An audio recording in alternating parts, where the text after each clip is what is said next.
I think we will be wildly creative with the ways that we resist. And Mm. I think, frankly, we are going to be creating new models of resistance that are going to come out of the threats to our communities. And I, for one, as a lifelong organizer, am here for it.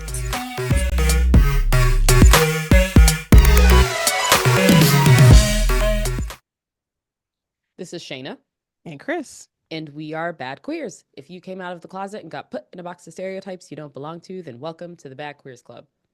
All right, this week in Queer Urban Dictionary, I have lesbian bed death. Dun, dun, dun. Which is the idea that lesbian couples in long term relationships have less sex than other couples, and that leads to a decrease in sexual intimacy. This term was coined by Pepper Schwartz and Philip Blumstein in their book American Couples, Money, Work, and Sex. Funny story, Pepper Schwartz, if anybody watches Married at First Sight, it's Dr. Pepper. And I was like, oh my God, out here lying. Schwartz concluded that lesbians have less sex than straight or gay couples. However, there's no data to back this up Mm. to support that. And generally, all couples decrease their sexual activity over time. So, and all orientations can experience bed death. I feel like that So, needs to be repeated. take that. All all couples can experience bed death. Yes. So, It's a thing. It doesn't mean it's yeah, permanent. they put that on us. Okay? It's not They us. really did. It's not us. They'd be like, you Mm-mm. hollering and then you don't be doing nothing afterwards. It's like, Yeah, it's like, how dare you? All right. you know how they do. And do. And do. All right, my queer urban dictionary word of the week is gay panic. Gay panic has multiple definitions, so we're going to talk through a few of them. So, first definition of gay panic is when you feel panic around someone of the same sex because you are attracted to them. It's like that's a stereotypical one. It could just be you are under a queer identity and you have a crush on another queer person and you panic because of your feelings. Mhm. Gay panic is also used in legalese. So you may have heard of like the gay panic defense, or in order for them to be more inclusive, the LGBTQ plus panic defense. This is a way for folks to seek to partially or completely excuse crimes such as murder and assault on the grounds that the victim's sexual orientation or gender identity is to blame for the defendant's violent reaction. So if you hear the gay panic defense or the LGBTQ plus panic defense, that's what that is. I would also like to submit for my sentence that gay panic is also the panic you feel when you go through your first LGBTQ experience and the immediate anxiety you feel afterwards after something happens that causes you to panic. Gay panic. All right, folks. Company's coming home. We're welcoming back AJ Hikes, they, them, a social justice advocate, community organizer, TED Talk speaker, and unapologetically queer and Black. As Deputy Executive Director for Strategy and Culture, AJ serves as Chief Counselor and Principal Partner to the Executive Director, overseeing the critical function of organization, strategic planning, and programmatic priority setting. In this capacity, AJ also provides executive level senior leadership and management oversight across the ACLU. All right, we have company today, and we have company that has come back. We have this theme going this year. Happy to have some old faces back. AJ, welcome back to Bad Queers. Thank you so much. I'm so delighted. I enjoy you all so much, and so it is an honor to be welcomed back. Yeah, we had to have you back. Mm-hmm. Well, I looked before the episode and saw that our previous episode is in 2021. So, for our new Mm. listeners and folks who may not remember that episode, can you reintroduce yourself and, yeah, just catch us up on what's been going on these last couple years? God, 2021. What a I mean, time. it's almost 4 years. Like that's wild. Oh. So what has changed? I'm trying to think about how I would have introduced myself then and what's changed. So I'll go with the introduction for now. Um, AJ Heights. I use they, them pronouns. So first of all those things are new. So, so I think we start there. Yes. Yeah, the name is new. The pronouns are new. The title that I'm about to say is also new. So I guess a few things have changed. So I'm now the Deputy Executive Director for Strategy and Culture at the ACLU National Office. And I think the last time I talked to you all, I was the Chief Equity and Inclusion Officer. Yes. Okay. That's one of my jobs. I have a bunch of jobs. I also throw big queer parties in Philadelphia, Ah. Philly, which is super fun. And I also do the speaking circuit and consulting and things like that. But yeah, shit, I guess a lot has changed. A Yeah. lot. Like casually a lot is just Casually a going lot. on. One or two things. We'll get into it, but yeah, one or two things have shifted. Yes. Well, let's go ahead with the obvious. Congratulations on coming out as non-binary and being able Thank to really you. lean into yourself. So what really, at this time in life, what inspired you to embrace and share that part of the journey of your journey with the world? Yeah, that is such a fantastic question. And I'm actually thinking about it now. I have not talked I have not talked publicly about it outside of like updating on social media. So folks are getting my name and pronouns right, which is just like a Mhm. necessary update. But I have not talked at length publicly about Mhm. this at all. So, I like that you started with like at this point in your life because that that I found was kind of the biggest barrier for me, at least mentally.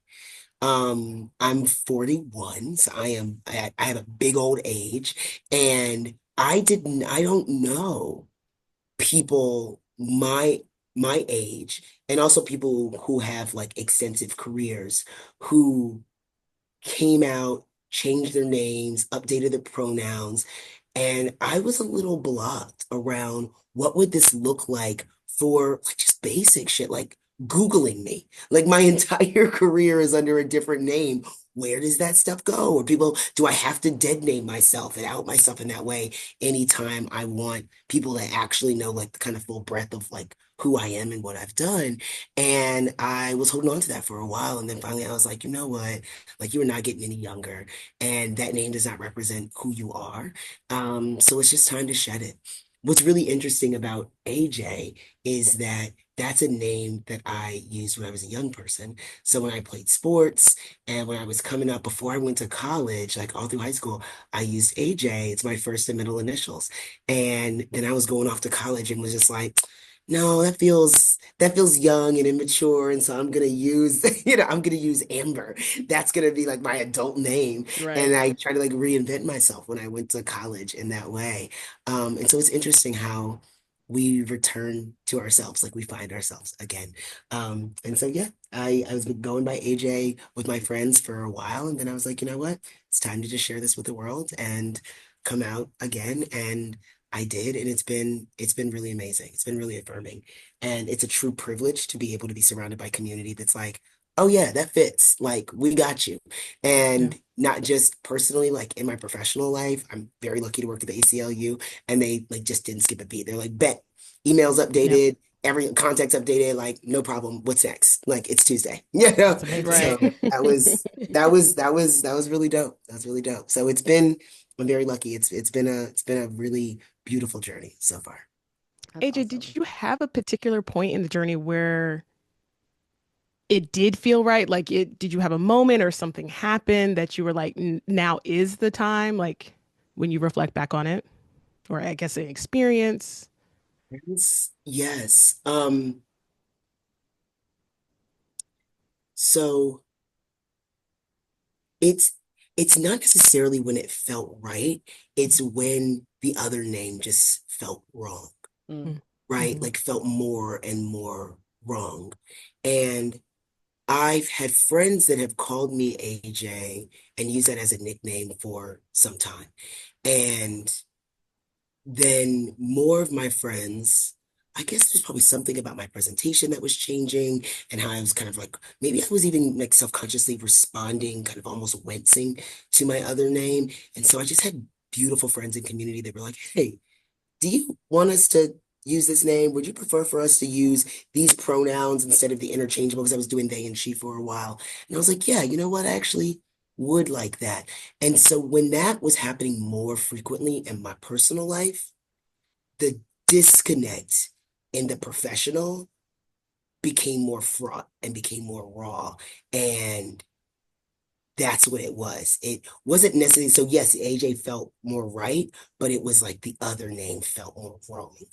Mhm. And it's like, I can't do this separation anymore. And whatever is going to come of this, whatever kind of blowback there may be, whatever kind of challenge and discomfort, it's worth taking the risk to see if folks can meet me here and see me as my full self. So let's just try it. That's awesome. And I think it's also really cool to be able to have watched your journey with what you have shared on social media, but Yeah. knowing that you were already in a lot of safe spaces for you to be able to do this. Like you've probably witnessed so many people coming into their own and being able to see so many variations of that. So when it was your turn, how did that feel being surrounded by such a community, such a family, such a chosen family to have that support for you? So right, like I did not come to this on my own, and I'm a person that believes so deeply in like the power and the inspiration of young people and youth. And so I talk a lot about my god kid who is non-binary and who is turning 16 in a few months. And I was like there when this kid was born and been there through this whole journey. And there was something about their coming out process where they were like as a kind of like poor Black West Philly kid that is not really in any like substantive way exposed to like non-binary and trans community, and they knew who they were and they told their family who they were, and they changed their name and said this is who I am. Like watching this kid with the resources that they have, the kind of few resources they have, be able to carve that path for themselves. I'm sitting over here like, Chuck, what's your excuse? Like you just Mhm. you don't have an excuse. You got if this kid can do it, you sure at that time at like 11, like Right. you You're like, I'm not certainly getting leveled up by a child. How is this? absolutely not. Absolutely not. Not on my watch. So there was absolutely that. And obviously like the work that I do at the ACLU too, just being surrounded by these like trans and non-binary clients that are, I mean, they're standing up to governments, like governments that are straight up saying you can't be who you are, you can't live how you need to live. Like, child, if they can do that, then I can change my damn name and my email signature, right? Like I can do that. So that path was like really carved for me by younger people, if I'm honest, and I'm so grateful for their example. Um, yeah, I think back to like early in my career, I did like LGBTQ youth work in Philadelphia. And before I was able to like fully embrace who I was watching these young kids voguing and, dressing in drag. And like they would come into this like after school program after their, after school, after high school, and they would just like drop their bags, change out of their uniforms, and become these beautiful, sparkly beings like right before your eyes. And watching them be their full selves gave me the courage to come into my own and be myself as well. And so it helped me fully, like more fully come out when I was a younger person. And certainly it's helped me even more fully come out now as a very, very, very not young person. Children are still the future, y'all. And That so it hasn't changed. seems. They're still the future. So it seems. So, part of your journey that you shared with us is that you had top surgery, so which is a powerful milestone. How has it impacted how you see yourself and how you live day to day? Y'all, this has been the wildest part. I so people can like go back.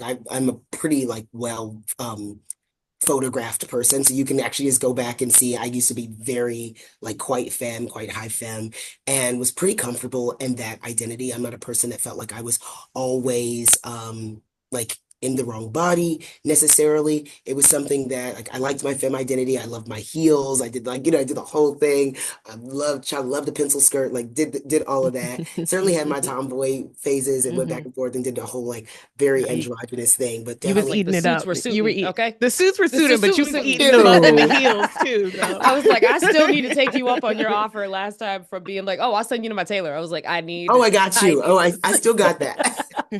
The tailor remains though. You gotta Yes. still have it's just a different cut now, but the tailor is Right. still there. No, the suits were suiting for sure. So I was very comfortable with that femme identity. But I was big chested. Joked that I had like D's when I was in fifth grade. So I've been carrying them things around for a long time. And for a while I was really comfortable with them. But over the years, I got less and less comfortable. And I've said before that I was so removed from my chest. Like there is not a partner in the last 8, 9 years that could pick my tits out of a lineup. Like it just couldn't do it. Like they had never seen them, had never interacted with them. Like put 5 sets like on a chart. They wouldn't know. They couldn't tell you. They really got, You're like, I I don't know know. they have them in theory, but not in practice type Right, thing. exactly. Exactly. They got no clue, child. And so at that point, you realize, like so much time passes, and you realize, like, I'm not interacting with this part of my body at all. These other people are not able to interact with, like, what's going on? And so I did the double sports bras, I binded for years, and then it went from like then it started to feel dysphoric. So it was like this is flat, but it's not flat enough, and I don't like how these make me feel anymore. Mhm. But I thought surgery felt like too extreme, too extreme. Yeah. I was like, I don't even know about this process. I don't know if I got the money for this. Oh my God, what about the recovery time? And I was so fortunate that one of my past DJs, y'all, like for my parties that I used to throw, one of my old DJs is a surgeon now. She's a doctor, and she Oh, was in wow. med school while she was Range. DJing for me. It's so Range. wild. It's so wild. So she's like a big time gender affirming care surgeon, and Oh, she posts videos and all this stuff. I was like, you know what? I'm gonna text my old DJ and see like if she could just give me some advice on this. And she had everything to do with it. She was so affirming and she was so honored. And she said sweet shit like, this is literally the reason that I went to med school, was so that I could help mhm. like my people and people in community. And she's also like, I think I can get you like if you want to do this, I think I can get you an appointment like in the next few months. And I'm used to people having to wait like years, right? Be on lists for Yeah. years. And she was like, nah, and we carry your insurance. So Lego. And I said, Wow. oh my God. The wildest thing was that like I try to work out a good bit. And the wildest thing is that I was gonna be down for months and could Okay. not lift a thing. So that was a tough thing to get over in my head. But I was what? Like what's a couple of months in the scheme of like the rest of my life to actually be connected to this part of my body? Yeah. And it sounds corny, but y'all, I cried like a baby when those bandages came off, and it was immediately like just flat. Hmm. And I just realized I had not looked at my chest Yeah. in years, y'all. Like had avoided mirrors, had like didn't sleep, like slept in sports bra, like that kind of thing. I Hmm. just it was wild. So I'm so grateful. I feel like I have my body back in a way that I didn't even realize it was gone. And so something also that's important to add here that was a really important part of this journey is I had decided that I wanted to get top surgery, like the story that I just told y'all. But my doctor was like, hey, your mom had breast cancer, like, because you talked about this during the consultation. She's like, we need to do some tests to see if you have the BRCA gene that causes breast cancer or if you have a mutation. And I was like, well, what does it matter if I'm getting a double mastectomy anyway? Like the tease is coming off no matter what. So what does it Hmm. matter if I have it or not? And she Hmm. was like, well, your sister could have it. Like if your mother had it Yeah. and you have this gene, your sister could have it. And what that means is that you have like a 60, 70, 80% chance of having breast cancer in your lifetime, which means your sister could be at risk. And I was like, oh shit. all right, well, okay, let's go ahead and get checked. And it turns out that I did have the mutation. It was likely that I was going to have breast cancer in my time. And so all that changed about the surgery is that they couldn't leave any breast tissue in. They had to, like, you would like for them to leave a little something so you can kind of build up a peck, right? You got a little bit of something they had to scoop everything out. Everything had to go. So that was scary to learn that. I learned that like the day before I went into Oh, surgery. wow. Yeah, Jeez. yeah. So that was kind of wild. It was also hard to, tell my sister that and let her know that she needed to get checked. But that was the tough part. But I'm glad to know. I'm also, I'm glad that I got this done. It was like double medically necessary, like medically necessary mentally, and also literally medically necessary for my health, my physical health. Wow. That's so much to have to process in the moment too. And Right. especially because there was like 24-hour notice before you Yeah. have to be in here. That was my fault though. I just kept putting it off. I was like, but yeah, it's like, oh shit. Ooh. Yeah, scary. Yeah. So after recovery, after Yeah. you're kind of getting used to feeling truly in yourself, what was either like the most surprising or affirming moment for you once that happened after undergoing top surgery, or even just coming out? Like when was a moment that sticks out to you when you look back? There were so many different moments, there were so many different milestones. But they came immediately. So I did foolish things, y'all. So I'm just like an antsy person. Let me see. I had my surgery on on a Friday. I was down for Saturday, down for Sunday. By Monday, I was doing like 2-3 mile walks. I was just like up and going. The following Monday, I was on stage at the steps of the Supreme Court leading a rally for medication abortion. I know, I Wow. know, What? I know. I'm literally still bandaged. I still had drains in me, y'all. I was literally about to ask. I was like, you still had I had drains. I still had drains underneath my fucking blazer. on stage. When I tell you, my doctor chewed my ass all the way out. Because I did ask her that, I was like, hey, can I, like, is it cool if I like stand and I travel? And she was like, yeah, you're doing your walks. It's okay. You can travel, but just be very careful about your drains. You don't want to like everything that. I said, okay, all right, cool. I did not tell her where I was traveling. I was like, all of a sudden, Just your gave her doctor a sees you piece. on stage, raising your arm, doing stuff, and you're like, The whole thing. I didn't do that. I kept the arms here. But when I tell you she was so mad at me, the thing that I miscalculated was how much I needed to project because I'm leading a rally, right? So I'm leading chants, I'm screaming. That was the thing. I couldn't breathe, right? I'm bound very tightly with bandages. And so I was getting winded, and that was probably a miscalculation on my AJ, part. like you're like, can I walk and travel to a rally? Like, Right. just like what? Oh, she was so sick of my shit. she took note to be like, here are the questions I'm going to start asking my clients from now Yeah, on, so I get the yeah. full picture. Because fool me Are you once. planning on leading Supreme Court rally? Right. Oh my God. But I mentioned that to say it was really affirming to be in the front of a crowd. That was the first time I was like out of the house, right? In front of a crowd, with a flat chest, even with drains in, to be able to do that. The next thing was that very next weekend, I threw a party at my like one Yes, of of my course. and that she had anticipated, right? Because she was my DJ before. Yeah. And she was like, do not let me see your ass in some IG stories on a dance floor. And I was like, I won't be on a dance floor, No but I will be pictures. next to the dance floor. Mhm. It made me I can grab see a you up there video. DJing and just looking at you like, like don't. Don't you, don't you. So There's a funny. video of me when she took the bandages off of her like showing me what two-step I was able to do, but not outside of that. She was like, you can do this, but you can't be backing nothing up.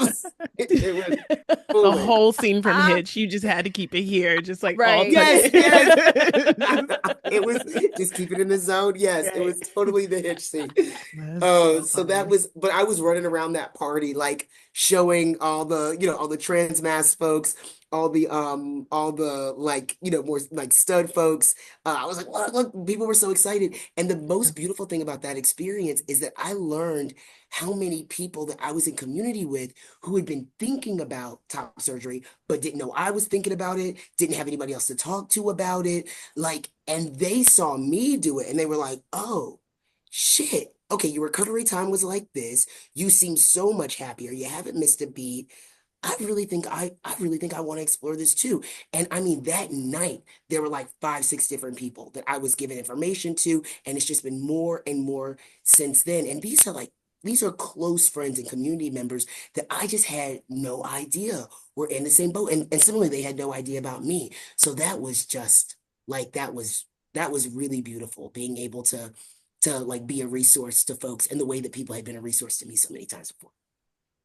What's one piece of advice you would give someone who is actually older? I mean, it could be general advice for anybody, but folks that are older, whether it's older millennials or Gen X or whoever, what's Yeah. one bit of advice you would get them as are exploring their options for exploring their gender identity, but also considering gender affirming care?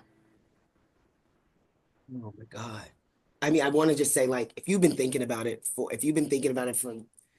I don't, think about what's holding you back from it, right? Like, for me, I was scared about surgery, like, just wasn't sure about how that was going to go. I was scared about recovery time, scared about costs. Hmm. Outside of that, I there's not a there was not a moment where I was like, I'm gonna regret this or I'm gonna want titties back. Like that was never a thing I was concerned about. Like, and also if you want titties back, there's surgery for that too. Yeah. You can get Mhm. titties. You get them back. You get some really nice ones. Yeah. This is a reversible thing if Yeah. that's what you want. But outside of those concerns, I think are a lot of people's concerns, especially the money one. If you have other concerns, I mean, I just would say don't wait. This was the second best decision I've made. My locks are the first. Like, I feel like You're early on the locks. I should have grown my locks sooner. That's the only Yeah. thing I feel like I should have done this sooner. That's it. I would just, and I would say reach out to your folks if you know people who have had top surgery. Everybody I know that has had top surgery is like open to talk about it, is open to be a resource, to give you suggestions. Like just do your research. There's so much information out there about doctors. And I would say especially, because I appreciate that question, Chris, especially in this environment, because we know what's coming after January 20th, like really don't delay. If you're Mhm. pretty sure about it, don't delay. Just Yeah. just just make your appointment, set the date, get it moving, crowdsource, crowdfund what you need to do in order to get those, to get the funds together. But this is literally life-saving healthcare and life-changing healthcare. You deserve it for yourself. And we don't know what's going to be available on the other side of this administration. So just don't wait. Just do it. Just absolutely do it. I think that's a perfect transition for us to talk about what's happening with this next Yeah. administration. Yeah. So, for you, first of all, you've been busy. A little bit. Okay, you've been in and around the Supreme Court lately. I feel like the things that are probably coming to your office on a daily, if not hourly basis are just out of control. But one of the things that we're definitely paying attention to is the United States versus Skrmetti case. Yeah. So for listeners who are unfamiliar with the case, can you explain what the case is and why it's so significant for trans youth? Absolutely. And I'm trying not to get too like nerdy in my whole like, legal bag. So I'll just keep it super, super basic. This case is about gender affirming care for trans youth. And so it's a case out of Tennessee, where the Tennessee government, the state of Tennessee, is blocking gender affirming care for young people who need it. And at this point, what people need to understand is that we're talking about adolescents, we're talking about teenagers, we're talking about 15, 16, 17-year-old young people. We're not talking about 8-year-olds, 9-year-olds, like minors in that way. We're also talking about young people who, with their doctors, with their parents, have gotten the consent, have been consulted, and it has been deemed that this care is medically necessary for them.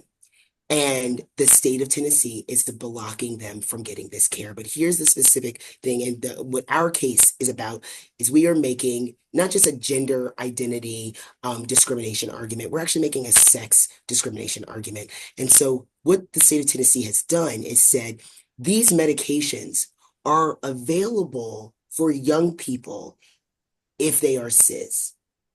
They are not available for trans young folks.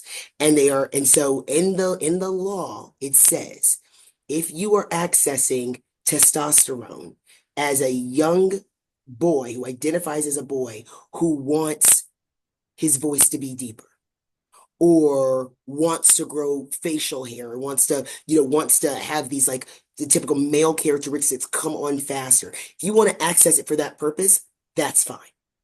But if you are a person who was assigned female at birth and you want to access testosterone for the exact same reasons, a deeper voice, to have facial hair, you cannot access that medication. And so that is on its face sex discrimination, right? And so we're making that argument, and it's a equal protection clause argument that you cannot treat people differently based on their sex. And so this is the case that we make all the time, that gender affirming care is accessed by cis people all the time.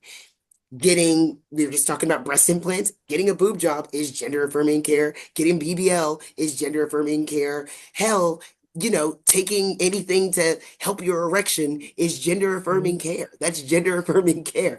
But when you say that trans people can't access it, that's discrimination.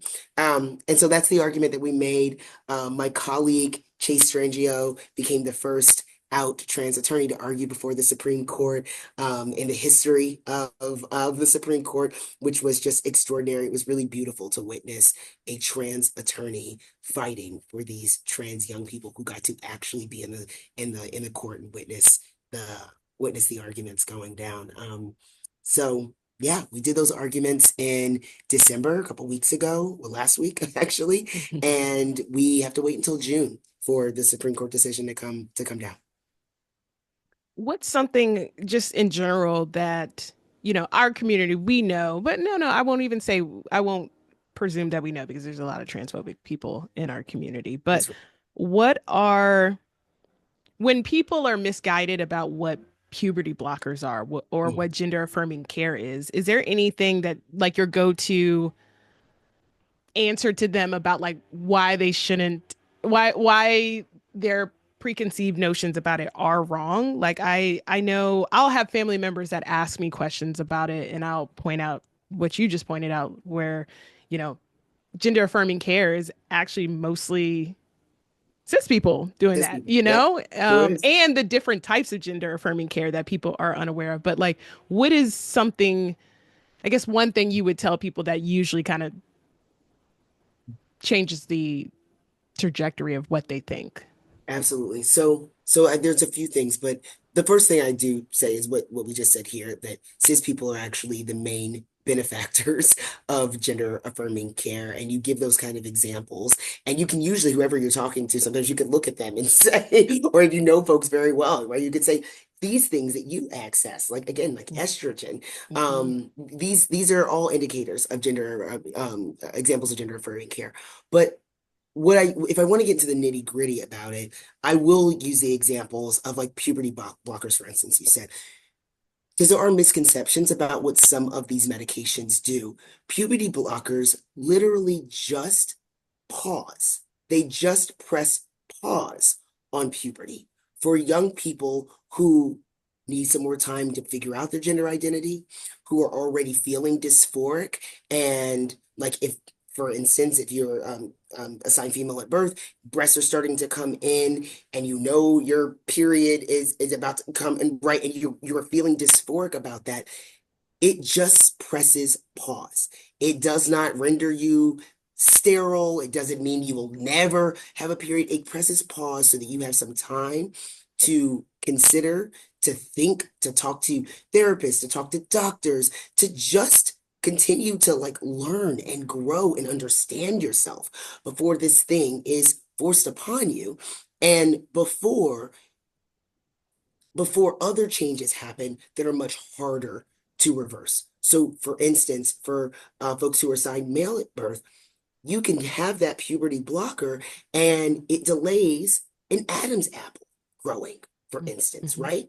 Which is once an Adam's apple comes in, if later on you want to go through, you want to undergo surgery to have that shaved down or have that removed, that is a much more invasive surgery than puberty blockers are. So I start there with explaining that, but I also will often tell stories of young trans people that I know who, when we say these literally have saved people's lives.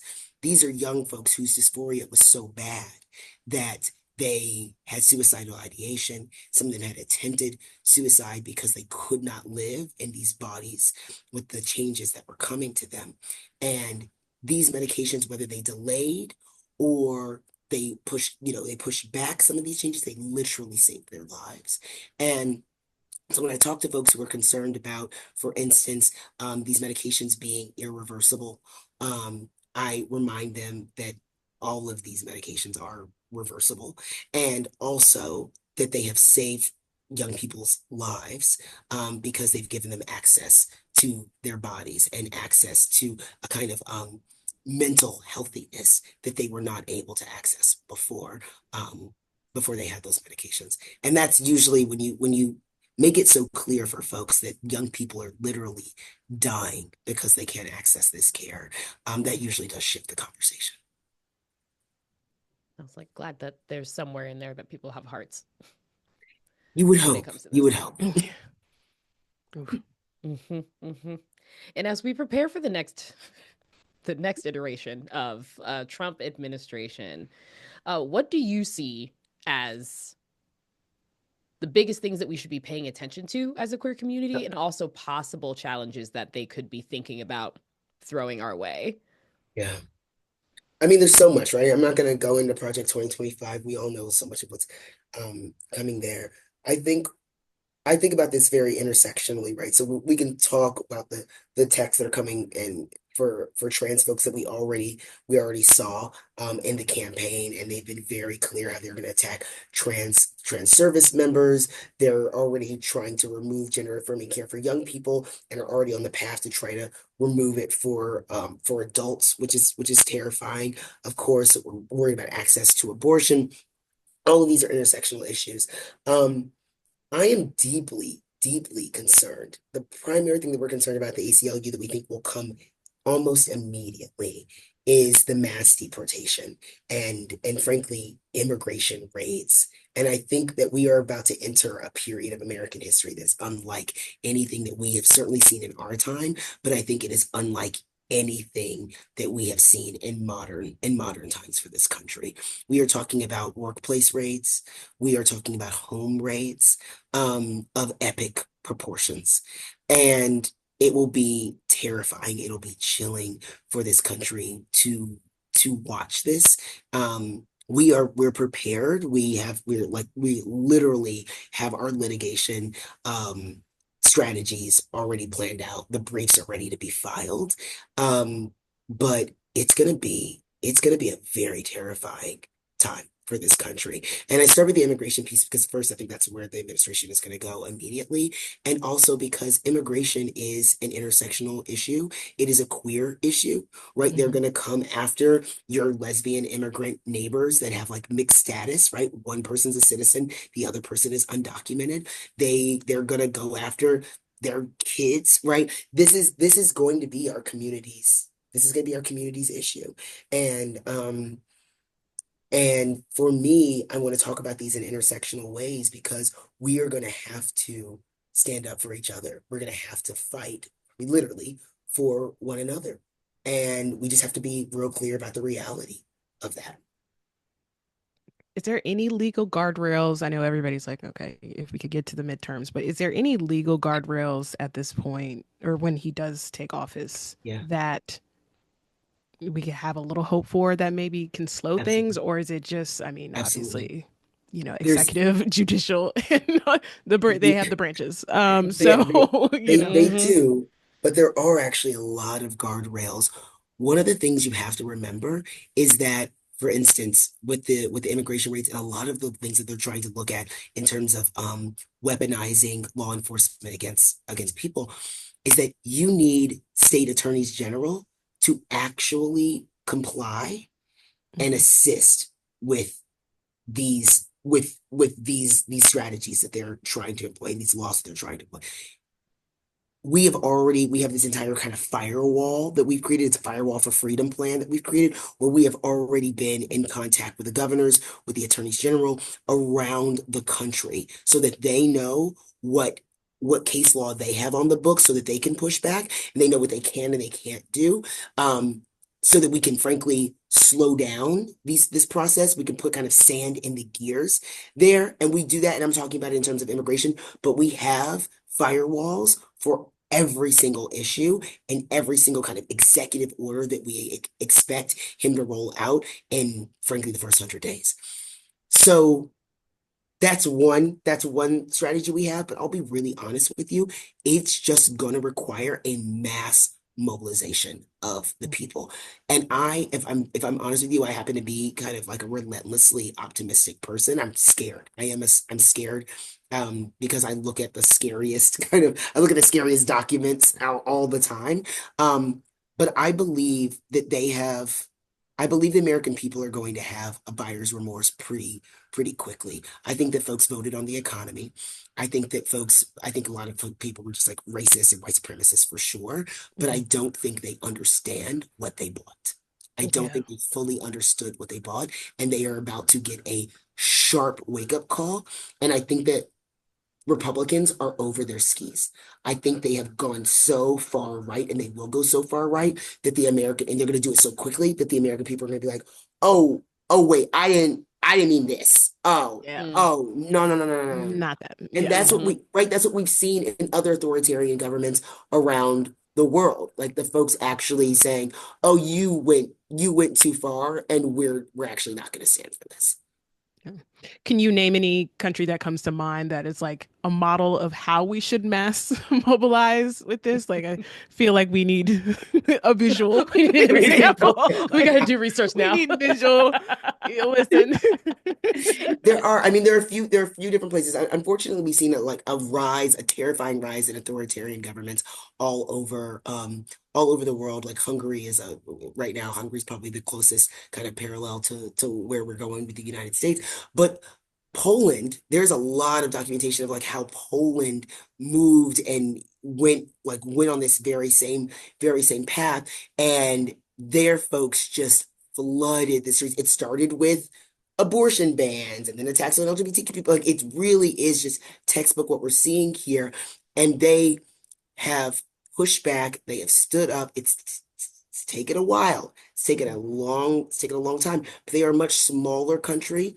And their kind of civil disobedience looks like what ours has looked like. But I think, just to be totally clear with you, I do not think that we have seen a kind of pushback on the scale that you will see in this country, because the extreme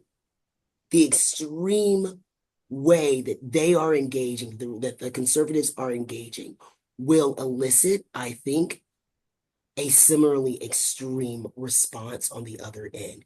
So they have come up with some horrific, terrifying, dangerous ways to approach our communities, and they have been kind of disgustingly creative. I think we will be wildly creative with the ways that we resist. And I think, frankly, we are going to be creating new models of resistance that are going to come out of the threats to our communities. And I, for one, as a lifelong organizer, am here for it. How best can we support you and anybody else that's doing movement work and all that? How best can we support you during this time to make sure that y'all have the funding, have the energy? Like, it's going to be obviously for everybody a lot, but like, how best can we support you as common folk? One, I ask people, like, I'm not even going to ask folks to necessarily donate. I'm going to ask folks to just like sign up. We do like aclu.org volunteer, and we have people power, and we are just like mobilizing folks. So just like I'm talking about, when it comes time and we need to take the streets and we need to stand up, we want our folks ready to go, like at least to know where to go. And if you're not gonna be able to take to the streets, we want you to know where you can write, where you can signal boost the shit that's going on so you can get the message out. So I say, please follow ACLU. Like we don't have to get ready. We stay ready. Like we really stay on it. So follow us for sure. Like boost up the information so folks know what's happening. That's another thing that we see with the rise of fascism is that folks get so kind of overwhelmed by the bad news that they start to tune out. So that's the one thing. Stay engaged, sign up with us to volunteer so you know what's going on. But the final thing is like, please don't shut down and tune out. For sure, protect your peace, find joy. Like I talk about that more than I talk about the resistance piece because I think that our joy is a key component in our ability to be resilient. So definitely find your joy, but do not tune this shit out. That is how fascism thrives. This is also a part of fashion. They just kind of like flood us and overwhelm us with the bad news, with the threats, with the fear, and we begin to relinquish our power. I feel like we're seeing that with the Democrats already, right? Like it feels like Biden just like kind of rolled over and is letting Trump already take over before he's even been inaugurated. Like that, do not give advanced compliance, right? Don't give that kind of advanced compliance. Stay engaged, know what the fuck is going on, and don't get so overwhelmed that you kind of throw your hands up and give up because that's when they win. Absolutely that. Well, before we shift over to bad queer opinions, let's switch over to a positive note because there's one thing that you do is you gonna go on vacation.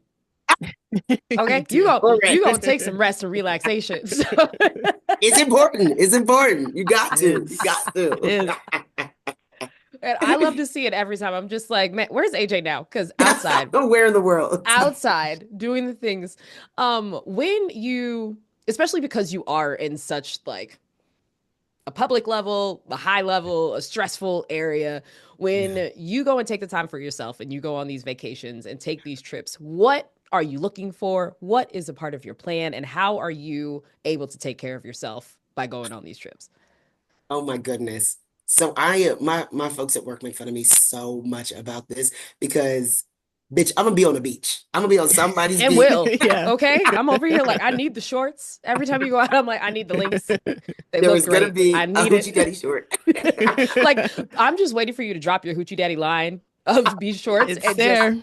The market is there. Because honestly.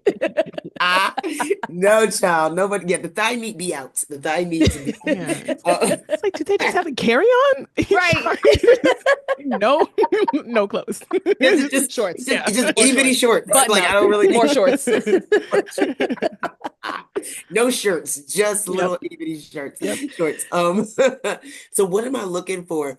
You're right. I do take a vacation, but I wait too long to take it. And so I don't do a very good job of planning. So I'll wait till the last minute. I'll be like, oh, I'm burned out. I gotta go somewhere. And so it always ends up being some all-inclusive situation on a beach. Because really, honestly, y'all, I live in two different places. I live in New York and I live in Philadelphia. And so I am very lucky to live in big, bustling cities. I do not need to go on vacation to a city. Like I don't need to do that. I have plenty of that. So I kind of want to do the opposite, right? So I want to do a beach.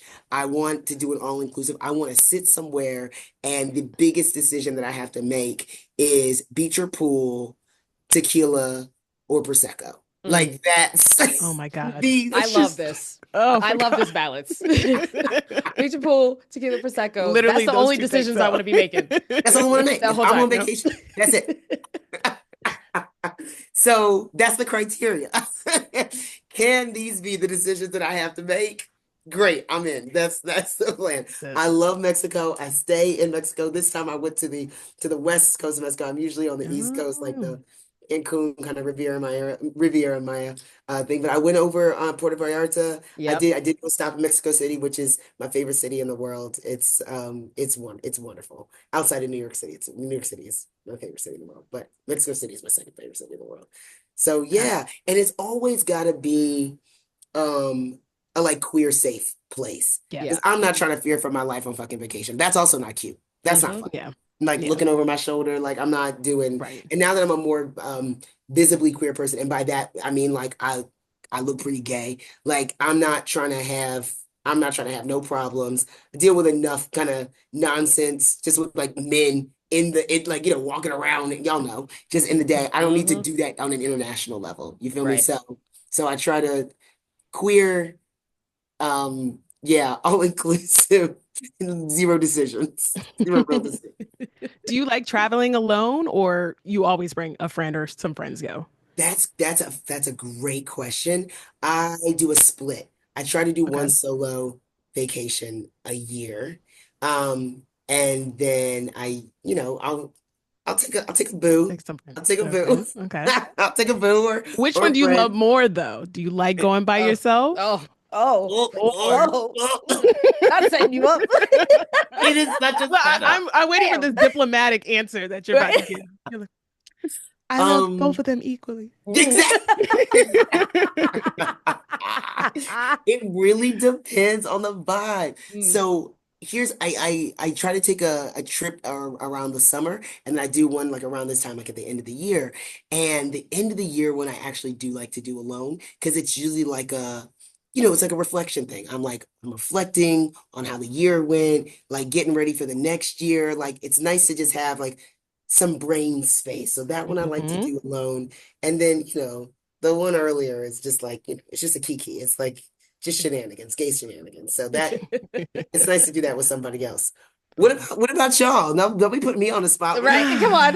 I mean, look, Like well, flip it back. Shane is the traveler. I'm, parent. It's now a family. We did our family trip this year. So we did a cruise, Royal Caribbean, and went to the Bahamas and everything. I Mm. did the whole like dad hat thing of and Yeah, the AJ, I was dad like, had wide brim hat too, since you like the haven't sun been hat. here, Chris has become a parent. Oh yeah, yeah, I'm a So parent. Yeah, I I got a was about little to say, boy. what are you has a whole talking child. I about? know. Just I was like, Chris, look you're at the seeing stud I things. found. Just a child. No, Congratulations. yeah, 2 years old. Emery is a My full God. Virgo and runs our lives, and he's As they everything do, honey, as as they they do. do. Early. But he knows, and I was like, he's not wrong. But yeah, so it's like that's been such a big obvious change. I am due for a friend trip, but my friends are like, "Yo, when you getting out?" Which it's due. So, but I love Mexico. I do. Mexico just has such a special place in my heart. Cabo specifically, but like my first trip was to Puerto Vallarta, which is Yeah, great and very queer friendly. I haven't gotten out to Cancun yet. yeah. Um, but yeah, it has to be something tropical. There has to be a beach. I just don't believe any other vacation. Like it has to be hot. It's got to be a beach. There's got to be a pool. Like I'm not bringing my coat on vacation. What? I know Right. that's not a vacation. Right. It's not a Yeah, vacation. that's not a Like You you're do that vacation. at setting me home. up to fail in my packing because it's going to be That part overweight too. because of the clothes I'm bringing. Yeah. Mm-mm. So no. Mm-mm. It's got to be warm. Got to be warm. Jamaica was fun. I went to Jamaica. We went to Jamaica last year. My Okay. wife is from Jamaica, or her mom's side of the family, so that was great. But yeah, it has to be tropical, and the food has to be good as well. I'm not going anywhere where the food's not great. That's Either. my problem with London. I love that damn city, but honey, the food is just, I what are they mean, doing over there? it matches the Yeah. people. It's really all it is. I'm like, I can't root for it. I just Yeah, I can't do yeah, it. No. I'm similar to you where it's like I like to have a solo trip yeah. and have something with friends. Like I've taken this year I really got back to my international travel bag. I went to Colombia, I went to Germany and Italy. I just got back from South Africa. Oh, Like, you fancy. okay, Oh, we okay. did I don't Oh, know how we made it, but we did it. We did it. My bank account was just like, "You're doing what?" And I was Shana like, was like, I'm gonna be gone for interesting. some we're gonna weeks. make it back. We're gonna make it back. I was like, you and I, we're gonna work together. But it That's was what I'm like talking about. for the Colombia trip, that was a solo trip, and that was like to be able to make it through and try and stumble through with my Spanish and do the things. It was like a good challenge for Yeah, myself. And then yeah. Germany and Italy, I went with my best friend. That was a time. And then South Africa, it was like I went by myself, but I went on a queer travel group. And so it was like Oh, I met all of these new people. So it was like I could go and do stuff myself, but then I had this whole new group of folks that I could like hang out with and get to know and all of that. So it was just a and were fun they? mix. were they all Americans or were they Mm. from they were from all It over was the world? America, Canada. We had somebody that came in from Germany. Like That's what's it up. was such a fun mix of Oh, people, that's so cool. all different identities, right? Like And now it you was have other great. people you can go visit around the world. Like you got places you could stay next time you're in Germany. Mm-hmm. Exactly. That's what's That's the up. main plan of how I do these things. So yeah, it's like I have to have the balance of like I loved traveling with my best friend. It was great. And I loved just being able to wake up and be like, what am I going to do today? Or do I want to just take a middle of the day nap and watch 3 episodes of something on Netflix and then go get myself dinner? Because I can. Because I Because I can't. can. Mm-hmm. It's a And vacation. that was the part that I have like I've taken in traveling by myself, and I'm like, that is something that I have to continue doing because Got it's to. just so great to sit with yourself and learn all the things, but also to just have moments where you just get to sit and be like, I get to do whatever I want, whether that's a lot or nothing, and nobody's going to judge me for it. Oh, oh. To say nothing of like seeing other parts of the world too, which I think we have to do more of as Americans, especially now. Mm-hmm. Like just get out of this place, see how other people live, Yes, how other people approach life. Like that's the most valuable part, I think. absolutely. That's Love what's it. up. Before we go on to bad queer opinions, I wanted to ask about your event producer. Yeah, So, and your events from the pictures and videos look amazing. they're Is fun. there any non-club events that you want to throw in the future? Like, is there anything you want to branch off to, or any style of events that you've seen thrown and you're like, that's pretty fucking cool? I am really trying. The last thing I need is another job, is what I'll say. Because I don't, oh my God, I have so many great ideas about things I want to do, and I just have to be thoughtful about and realistic about capacity. Hmm. But people have been on me for a while about speed dating. And Mm. um and so it's non-club because I would do it outside of that space. Hmm. Um but it would be with my same kind of my like the crew that comes to my parties. But I think speed dating, I did it years ago. God, it has to be like 7 or 8 years ago. I did it with Sway, and it was called Stimulus back then.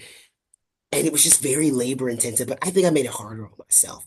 Like Mm-hmm. not only like I not only like set everything up, but I did like all the people had to like write their matches after they did all their conversations. They had to write their matches, and then on the back end, on the administrative side, we did the matches and did the contact. Like we could email Oh, you if you match. Child, I was doing too fucking much. yeah, It's that's just a like Yes. sit whole them at the show. table. You're Yes. grown. If y'all like each other, then handle that. Handle it. You're welcome. I Yeah. put you in space. So somebody told me they were like, you know what? You could make this a lot easier on yourself administratively, and you probably want to do it. So I think I'd probably do speed dating for folks because I think we need more of that. And even if it's just like friend like speed friending, we Hmm. need to make more connections with one another, especially moving forward. And then kind of in a similar vein, I think I would do game nights. I love playing games. Ooh, I love yeah. playing games. And Yeah. I do that like in my own kind of personal circle with my friends, but I would like to do that on a bigger scale. Just like things where there's not the pressure to drink alcohol, there's not the pressure to be in like a loud space, there's not the pressure to be out at 2 o'clock in the morning because my Hmm. old ass really would love to be in bed by 10. Like all of these things, I would Yeah. like to do more events where that is, those are the conditions. I love it. I love that. Do y'all have I'd be ideas? there. You be there? All I right. like that. Yeah, Right. definitely game With your night with your dad hat? with my dad hat and everything. Looking for my dad tribe. I know they're out there. Studs love it. Kidding. They are. Hmm. Yeah, trivia night. I've seen like with some of the bookstores doing like just like a read and chill. I think would be really cool. Like just to be around people reading and there being music, just a space, being in a space together. Um, movie nights obviously are cool. I don't know, just different stuff like that. I Especially wish there was a highlighting way queer to, films. yeah, Yeah. like a queer film night and stuff Hmm. like Yeah. that. So yeah, stuff Things we like need to that, see. just non-club stuff. Yeah. Also, AJ, something tells me that you could have some sort of like after hours event. I see the energy for it where it's like maybe you have like a You little could. like rope play training something, or you have like a sensual type of night. Like I could just see like it's giving lounge, it's I giving like sex appeal, but it's also giving a bit of education and a safe space. And like I feel it. I feel it for I you. I don't dislike that. But when you say after hours, are those hours after 2 a.m.? Because I just No, that's New said York time. That the time that you just gave is a New York ass time. Like I'm I over here see. like start this at like 9. Okay? Oh, Like okay. Now and then be that done. You're over here like New York, 2 a.m. I need to see y'all downstairs. We're not coming out until the sun comes up. That is New York ass energy. okay. Stellar. All right. Look, it doesn't work for me either. I cannot do it. I cannot do it. But okay, yes. I'm familiar with the types of specialty events you're referring to. Uh, You're like casually. I may have attended I've a time or dabbled. two. I've dabbled. I've witnessed. I'm aware of them. You're like, I might I've have some skills. experienced. Yep. I have I some. may. I may. We do a twice a year we do what we call 50 Shades of Sway, and it's like our Mm, kink theme party. And I say, and it's not a play party, but it's a kink themed dance party. And it's intentionally not a play party because, as you all know, my parties are quite large. They are like yes. 400 or 500 people, like As kind a of. person who has attended, yes. Yes, yes, they are massive, massive. And that's the regular ones. You do Pride and it's like 1,500 people. It's a lot. The You boat one, cannot. that was Huh? crazy. The Which boat, one? The boat was. the Oh my boat, that's crazy. goodness. I'm like, I don't know if they're it's gonna like let me back I on. see you once, and then I'm like, I don't know where anybody is. I lose my friends. I lost my friends multiple times on that boat. I was like, I don't know On where a to go. boat. I don't know where to find you. Huge. It's The boat is huge, huge. Chris. It's Like you're just walking through. I'm like, I got my rooms. steps in that whole night. Yeah. There's rooms everywhere and beautiful people everywhere. I'll be honest with you, Shannon. I don't know if they're inviting me back to that boat, child. We have just I don't know. No I more gotta work boats. on it. But right now, they don't love me. They're Right. like, y'all cannot come back. Uh, but so you cannot safely vet that many people. Like you just can't do it. Mm. So we Mhm. don't allow any play because we can't vet folks. But we do play on stage, we do rope, we do fire, like all of that. And it's a great space for newbies or folks who feel like they are like interested in kink for them to be able to be introduced to some shit that they may not have thought they'd be into. And people learn new things about themselves every single event because we'll do the regular kind of you do your spanking, your flogging, like that kind of stuff, and then we'll like throw in random shit like electrocuting folks, and you're Naturally. like, oh, I don't. Let me see what's going on with the violet wand. So I love that we give folks a way to kind of get introduced to new things without having to actually try it themselves. So Yeah. yeah, Well, I'm familiar with the concept. Is all I'm saying. we casually.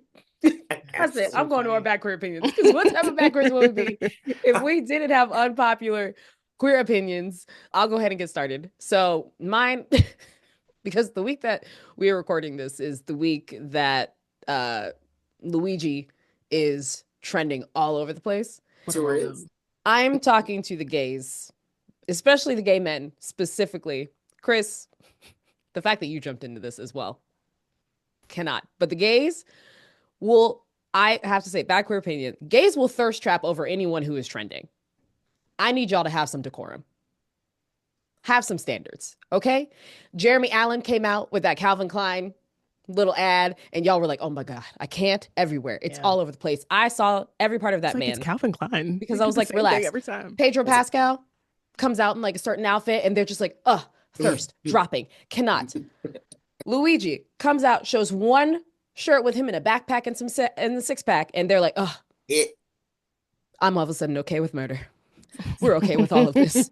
Go ahead, murder me. And I'm Yep. just like, I Yeah. cannot with you. The amount of messages I have gotten from my gay guy friends, which I'm like, how did I become the target audience for you all to send me these things? But to see it, all I have to say is have some decorum. I cannot with y'all. I cannot with y'all picking the trending person to then just be like, I am all over it. And that's all I see all over my timeline. And I need y'all to relax. to be Once they fair. dropped that shirtless photo, I was like, holy Oh, shit. You like the fact Well, that that's the you thing. texted me about it. I was They like, were thirst trapping over oh. Luigi before the shirtless Yeah, picture, though. before. You gotta say they were definitely. little- They were Hoodie up, thirst smile. trapping The when we hoodie. just They were like, only just this is all we saw Luigi, and they were Oh, they like, saw wait a that, and minute, then they saw his hold little smile. It was a wrap. They said that's Didn't even it. use And I'm like, that. this is how these bathhouses work. I'm like, now I Oh, see. Now I see. 1,000%. Y'all Wow. need the least Yeah. amount That's it. Decorum. That is all I'm asking. All they needed. I They saw don't somebody was like, dick pics will drop by sunset, the way that we're Oh, going. Like, it is just literally. like, they have his letterbox, like, they have his, like, They had everything about this man. Well, Everything. I'm Okay. telling you, he's, they're saying bye, but I got some good intel because he used to, so we're both Penn alum. And so I know folks, and he was spending a lot of time in Philadelphia. So I know folks that know Luigi, and I'm telling you for sure dick pics are coming. They're Oh, coming. yeah. Screaming. I have it on good authority. Good Decorum. My authority. gay guy friend was like, Decorum. he was on Grindr, and I was like, okay, I Thousands. already know. I got it. I got it. I Thousands%. understand what's about to happen. Oh I my understand what's God. about to happen. And it's going to be interesting to see public sentiment because it's gay men and it's straight women as well, because they are also Oh yeah. like, Oh yeah. There's a critical Luigi did mass. not, Luigi was with me Yeah. on Right. whatever day it was. Like, they are jumping out the window. Right. Okay. So woo, Ah, we'll Oh see my what God. happens. I cannot. What a rollout The thirst. for Luigi. Like, Jesus. Decorum. This bad queer opinion is one that I'm just going to walk back. I'm It is so a glad we are past having this bad queer conversation. opinion. A past bad queer opinion that I'm walking back. Oh. I'm walking back my WNBA dunking take. I said that I would like to see more dunks. I'd be okay with the rim being lowered to have more dunks. I feel like since then, Shayna has sent me every dunk that any woman has ever done ever. Like, I was like, where is this Rucker Park? Like, you Historical. send me just like random dunking I just want you videos to know. all the time. But what changed AJ, my mind, I have been sending Chris this ever since she said this, and this was like over a year ago, and I'm But just it's like, been no. successful. Because look what well, Look at this. she didn't change my mind, which she Oh. rarely does. What changed my mind Wow, the was disrespect. Aja Wilson explaining why, and then the very precise that reasoning is that it would alter their shots. Like, they would have to, if it was lowered. I was like, oh, I didn't think about that. And from that alone, we'll leave it as is. I have some bad NBA takes too. I think they should stop taking threes, or get penalized at a certain point. But I was like, you know what? For WNBA, leave the rim the height it is. Hopefully this will stop Shayna from sending these videos now. But yeah, once Aja Wilson was like, well, that's gonna alter the shot. I was like, Yes, it's oh, gonna alter yeah, the there shot. we go. I feel like I said something similar to You this. Not in the absolutely way never said that. she You did. I feel like I never said something did. along And these see, lines. that's I what feel you like see. that's This what is I what said. you do, is trying to piggyback on something Aja Wilson Aja said. Wilson. Like, They have she's all like, been I said saying that it. too. I was like, you first of all- literally never said that. First Like, of all, they have been saying ever. this the whole You time. have The whole only- reason why you I haven't have stopped. I'm just only saying. been I'm just sending me saying. videos and all that. So thank you, Aja Wilson, for explaining that out to folks. And I take it back. I walk it back. Thank you, Aja Wilson. MVP. You know, Amazing we'll take star, it. We'll take it because it's Asia. But I'm just saying Ever there you were got valid there. reasons to not. Yeah, I can walk it back. I'm strong enough to walk it back. I'll have the courage. I'll walk it back. It's courage. These are some good ones, y'all. These are some good ones. So mine is gonna be a little more, I got one that's a little more political. And my bad queer opinion is fuck them. Fuck them if they, I'll explain why. Not fuck them in that way. Fuck them as in forget them. But that also could be another queer opinion. I was like, Decorum. the range Good start. of Good all start. decorum. Okay. Decorum. Good start. Because the range No, of where no, this no. could have gone, I was here for all of it already. Thank you so much. Great intro. I feel Keep like my going. last bad opinion was don't fuck it. What's your last bad opinion about not sleeping with your friends? Yes. Or something like Como se dice, Legendary. don't fuck your friends. Like, the way that lives in my head rent free, AJ, I don't Legendary. like. I sit there and it was like, I've gone through a breakup a few months ago, and I stopped and I was like, that was mental in the things where you're just like, don't fuck your friends. There you go. don't fuck your friends. So this is not related to that. I'm not saying I'm walking it back and fuck your friends. Still don't fuck your friends. I know. Like, are you walking back? Fuck your friends. I was like, wow, what a actually. walking back Can you episode imagine? Do not fuck your friends. I still stand by that. It's very good enough. But fuck them. And I'm talking about like people, if they haven't gotten it by now, fuck them. And here's what I mean by this. Like, there's a lot of conversation about reaching across the aisle. The country is so divided. We got to find common ground, et cetera, et cetera. Fuck them. Fuck them. Fuck them. Fuck them. If they have not figured it out by now, fuck them. We have fought and we have argued and we have negotiated for our like basic human dignity for so long. And I mean like as Black folks, as queer folks, as women, as trans folks. There was an entire global reckoning in 2020. And child, we are still here trying to fight the rise of fascism in every corner of the planet. If they haven't gotten it by now, it's intentional. So fuck them. Fuck them. I feel like our time here is so limited. Time is Mhm. not a renewable resource. Focus on the people who are here for you, the people who are here for you for real. Focus on your community, your family, and everybody else. Man, fuck them. Fuck reaching across the aisle. Fuck trying to get them to like figure out why you get to exist. Fuck them. Fuck them. That's what I feel. That's where I am. I love this with the Um, delivery as well.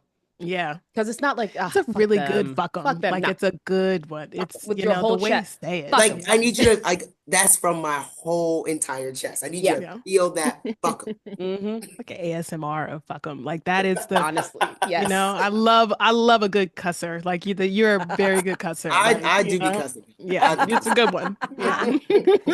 So, love that. Yep. Look, no Between that. notes. So Fuck them. go We're on not Skrmetti, reaching across say, don't fuck your friends shit. and fuck them. And fuck 'em. There we These are the go. things. Thank you so much for this balance. These are like words of wisdom. AJ Hikes. Right. I tell you, I got a theme. There's,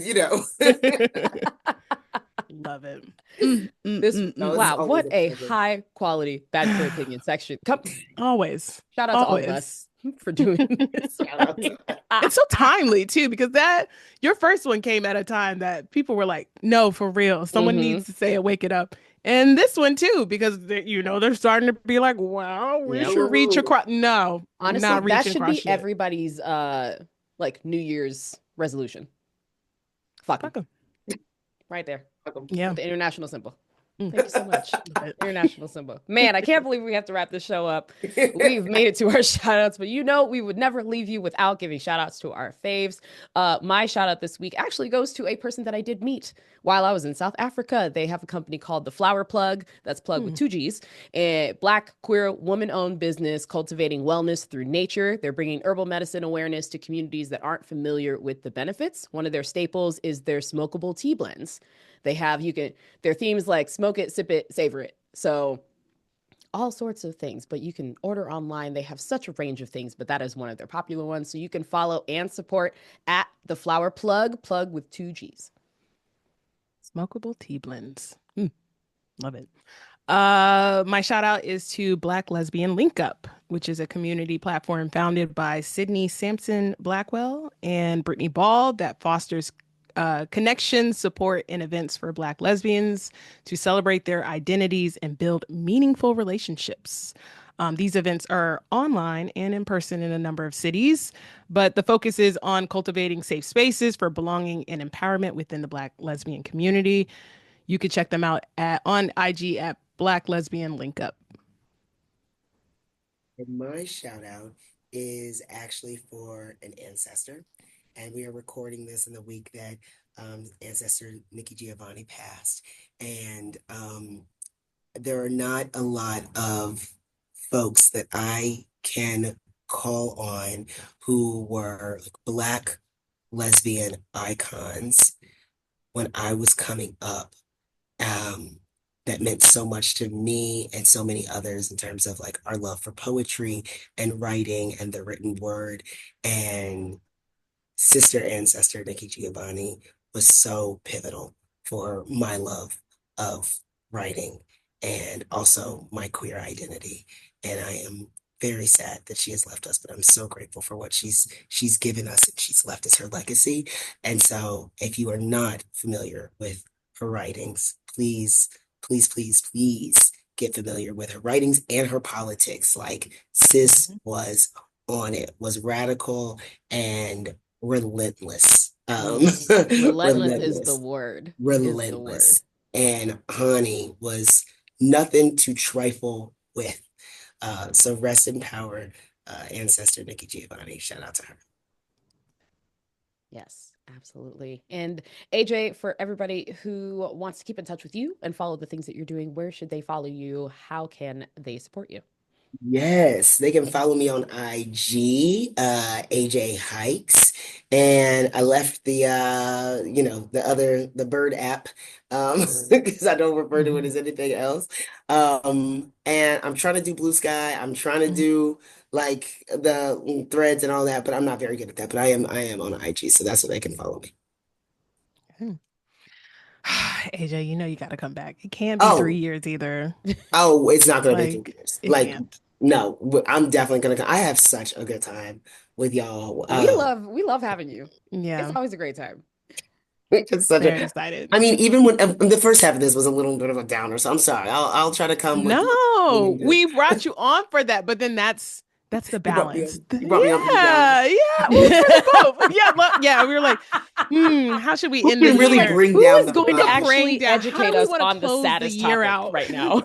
Close the AJ. year out on a low. Let's go. Let's do it. I know. AJ, Yes, AJ's gonna make get sure that AJ it. on the What get AJ on the movie phone. was it where it was like, we're gonna do this, but we're gonna keep it upbeat. Like that's the energy. It was like this is going to be sad and depressing, but also upbeat. Thanks, y'all. I'm glad to provide that service. Listen, You know what that we is? love you. Balance. So thank you. Boom. That's right. We need it, honey. We need it. Anyway, I appreciate Oh, y'all. Y'all have AJ. such a good time. We Yeah, appreciate gotta come you. back. And for everybody who has tuned in to listen, we appreciate you as well. Thank you so much for tuning in, and we will see you next week. Me again. Can we talk about things? I'm sorry.